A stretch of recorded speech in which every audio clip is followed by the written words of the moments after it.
അരുണാചൽ പ്രദേശിൽ മലയാളി ദമ്പതികളെയും സുഹൃത്തിനെയും ദുരൂഹ സാഹചര്യത്തിൽ മരിച്ച നിലയിൽ കണ്ടെത്തിയതിന് പിന്നാലെ അന്ധവിശ്വാസമാണ് ഈ മരണത്തിന് പിന്നിലെന്ന് തെളിയിക്കുന്ന ഒരുപാട് വിവരങ്ങൾ ഇപ്പോൾ പുറത്തു വന്നു.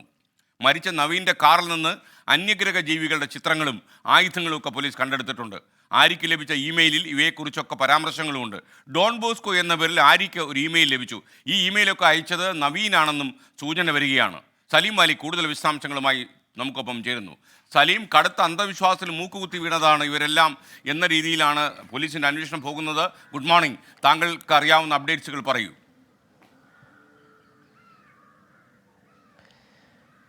Good morning. ഈ കേസുമായി ബന്ധപ്പെട്ട് അരുണാചൽ പ്രദേശിൽ ദമ്പതികളും ഒപ്പം സുഹൃത്തും മരിച്ച വിഷയത്തിൽ അത് പോലീസ് ആദ്യ ദിവസങ്ങളിൽ തന്നെ അതൊരു അന്ധവിശ്വാസവുമായി ബന്ധപ്പെട്ട ആണ് ആ മരണത്തിലേക്ക് എത്തിയത് എന്നൊരു നിഗമനത്തിലേക്ക് എത്തിയിരുന്നു. അതിനെ സാധൂകരിക്കുന്ന നിലയിലുള്ള തെളിവുകൾ ഓരോന്നായി ഓരോ ദിവസവും പുറത്തു വരികയാണ്. ഇപ്പോൾ ഏറ്റവും പുതുതായി പുറത്തു വന്നിരിക്കുന്നത് നവീൻ്റെ കാറിൽ നിന്നും കണ്ടെടുത്ത കുറച്ച് തെളിവുകളാണ്. ഇത് ബ്ലാക്ക് മാജിക് ആണ് എന്ന് തെളിയിക്കുന്നതാണ്. അതിൽ ഈ നവീൻ്റെ കാറിൽ ഉണ്ടായിരുന്നത് ഏലിയൻ്റെ ചിത്രങ്ങളും ഒപ്പം സ്ഫടികക്കല്ലുകളും ഉൾപ്പെടെയുള്ളവ ഉണ്ടായിരുന്നു. മാത്രമല്ല ഡ്രാഗണിൻ്റെ ചിത്രങ്ങൾ ഉൾപ്പെടെയുള്ളവ. അത് അന്യഗ്രഹ ജീവിതം മോഹിപ്പിച്ചാണ് ഇവരെയും ട്രാപ്പിലാക്കിയത് എന്നുള്ളതാണ് ഇതുമായി ബന്ധപ്പെട്ട് ലഭിക്കുന്ന വിവരം. അങ്ങനെ ഇവിടുത്തെ ഭൂമിയിലെ ജീവിതമല്ല യഥാർത്ഥ ജീവിതം, അതിനപ്പുറത്തേക്ക് അന്യഗ്രഹത്തിൽ ഒരു സുഖജീവിതമുണ്ട് എന്ന് പറഞ്ഞാണ് ഇത്തരത്തിൽ ഈ വിശ്വാസത്തിലേക്ക് ഇവരെ എത്തിച്ചത്. മാത്രമല്ല ഡാർക്ക് നെറ്റ് വഴിയാണ് ഇവർ ഇത്തരത്തിലുള്ള പരിശോധനകളും സെർച്ചിങ്ങും ഒക്കെ നടത്തിയതെന്നുൾപ്പെടെയുള്ള കാര്യങ്ങൾ ഇപ്പോൾ വിവരം വരുന്നു. മാത്രമല്ല ആര്യ ഉപയോഗിച്ചിരുന്ന ആഭരണങ്ങളൊന്നും ഇതുമായി ബന്ധപ്പെട്ട് കണ്ടിരുന്നില്ല. ആ ആഭരണങ്ങൾ കാറിൽ ഉണ്ടാകുമെന്നായിരുന്നു പോലീസ് കരുതിയിരുന്നത്. പക്ഷേ പോലീസ് കാറിൽ പരിശോധിച്ചപ്പോഴും ഈ ആഭരണങ്ങൾ ഇല്ലാത്തത് കൊണ്ട് തന്നെ യാത്രാ ചിലവിനായി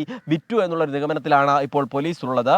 മാത്രമല്ല കാരണം ഈ അരുണാചൽ പ്രദേശ് വരെ പോകുന്നതിനും അവിടെയുള്ള മറ്റ് കർമ്മങ്ങൾക്കുമൊക്കെയായി വലിയൊരു തുക ചിലവഴിക്കേണ്ടി വന്നു എന്നുള്ളതാണ് പോലീസിൻ്റെ ഇപ്പോഴുള്ള നിഗമനം. കന്റോൺമെൻറ്റ് പോലീസ് ഇതുമായി ബന്ധപ്പെട്ട് വിശദമായ ഒരു പരിശോധനയിൽ തന്നെയാണ്. മാത്രമല്ല ഈ ഡോൺ ബോസ്കോ എന്ന പേരിലായിരുന്നു ഇവർക്ക് നിരന്തരമായി മെയിലുകൾ വന്നിരുന്നത്. ആ മെയിലുകൾ ആരയച്ചു, അവർ ഇപ്പോഴും ജീവിച്ചിരിക്കുന്ന ആരെങ്കിലും ആണോ അതല്ലെങ്കിൽ കേരളത്തിലുള്ള ആരെങ്കിലും ആണോ എന്നുള്ളതായിരുന്നു പോലീസിനെ സംബന്ധിച്ചിടത്തോളമുള്ള സംശയം.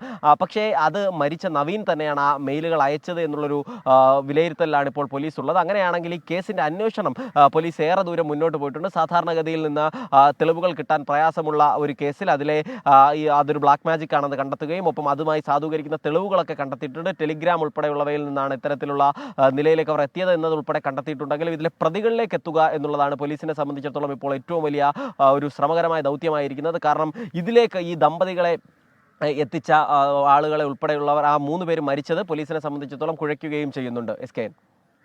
ഓക്കെ, താങ്ക് യു സലീം അലിക്കാണ് വിവരങ്ങൾ നൽകിയത്.